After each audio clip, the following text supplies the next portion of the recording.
Terimalah salam dari kami, damai di hati, tekun bersekutu, dan tangguh melayani. Pembacaan Alkitab pada hari ini kita ambil dari Amsal, pasalnya yang pertama, ayat yang ke-8 sampai dengan yang ke-19, dengan tema makna nasihat dan peringatan. Bapak, Ibu, dan saudara-saudara yang dikasih Tuhan, Kitab Amsal dalam bahasa Ibrani tertulis dan dibaca sebagai masyal. Artinya itu adalah ucapan orang bijak, perumpamaan, dan peribahasa tentang hikmat. Dalam Septuaginta Yunani sendiri, kitab ini digolongkan sebagai kitab syair dan hikmat. Arti nama dan penggolongan itu sendiri memang didasari oleh karena isinya. Isi dari kitab Amsal, yaitu adalah tentang ajaran moral dan spiritual sebagai umat Tuhan.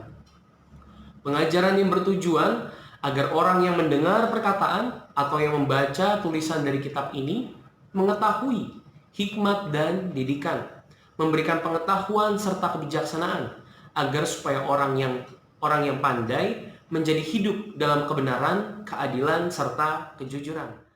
Saya yakin dan percaya Bapak Ibu, ketika di tengah-tengah keluarga kita dikaruniai seorang anak atau anak-anak, tentu kita memiliki harapan agar anak kita hidup berhasil atau membawa berkat bagi banyak orang. Demikianlah penulis Amsal menuliskan pengajaran-pengajarannya, agar setiap kita yang boleh mendengar dan membaca menjadi pribadi yang berhasil dan membawa berkat bagi banyak orang. Dalam pembacaan kita boleh melihat di ayat yang ke-10 sampai dengan yang ke-19, kurang lebih ini adalah inti nasihat atau pengajaran yang diberikan oleh penulis Amsal di dalam pembacaan yang kita baca pada hari ini. Hai anakku, jikalau orang berdosa hendak membujuk engkau, janganlah engkau menurut. Artinya kita harus menghindari bujukan, bujuk rayu, atau ajakan dari para pendosa untuk juga berbuat dosa. Kemudian janganlah engkau hidup menurut tingkah laku mereka.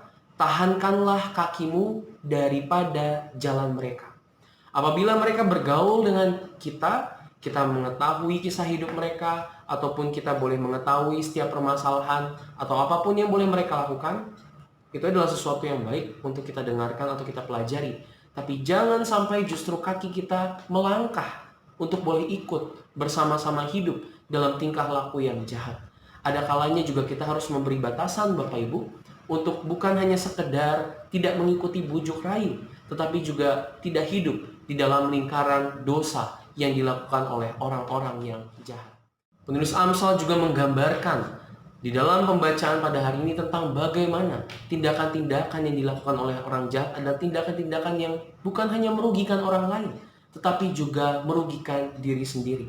Oleh sebab itu, penulis Amsal mengharapkan agar kita tidak ikut jatuh ke dalam tindakan-tindakan yang sifatnya hanya percuma.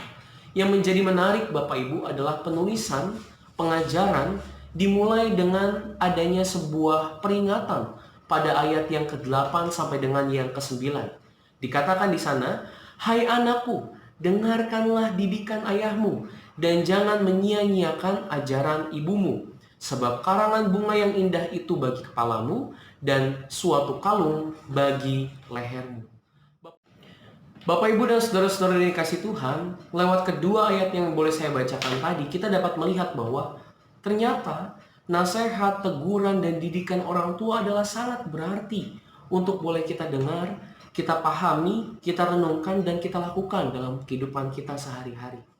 Kemudian yang kedua, Bapak Ibu, dalam usaha untuk benar-benar memahami makna daripada ajaran, didikan, atau nasihat yang diberikan oleh orang tua, kita harus mulai dari diri sendiri mau menghargai dan menghormati setiap perkataan yang akan diberikan kepada kita.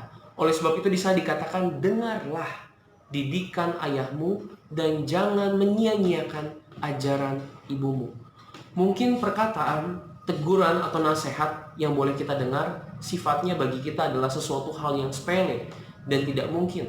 Tetapi baiklah kita menyadari bahwa terkadang untuk memahami hikmat Tuhan atau memperoleh hikmat Tuhan, Tuhan juga memakai orang-orang di sekitar kita, terkhusus orang tua kita sendiri, sebagai perpanjangan lidahnya untuk menyampaikan hikmatnya kepada kita. Oleh sebab itu Bapak Ibu, marilah kita menjadi pribadi yang rendah hati untuk mau mendengar, untuk mau memahami, menghormati, dan menghargai setiap nasihat, teguran, didikan yang baik dari orang-orang yang boleh diberikan kepada kita. Ketika kita mendengar, ada harapan, itu juga adalah bagian dari hikmat Tuhan yang menuntun kita untuk menjadi pribadi yang lebih baik.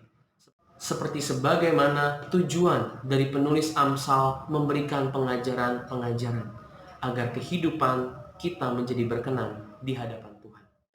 Sampai berjumpa lagi Bapak Ibu di i5 edisi yang berikutnya. Tetap semangat, tetap jaga kesehatan, senantiasa dekatkan diri kita kepada Tuhan. Tuhan Yesus memberkati kita. Amin.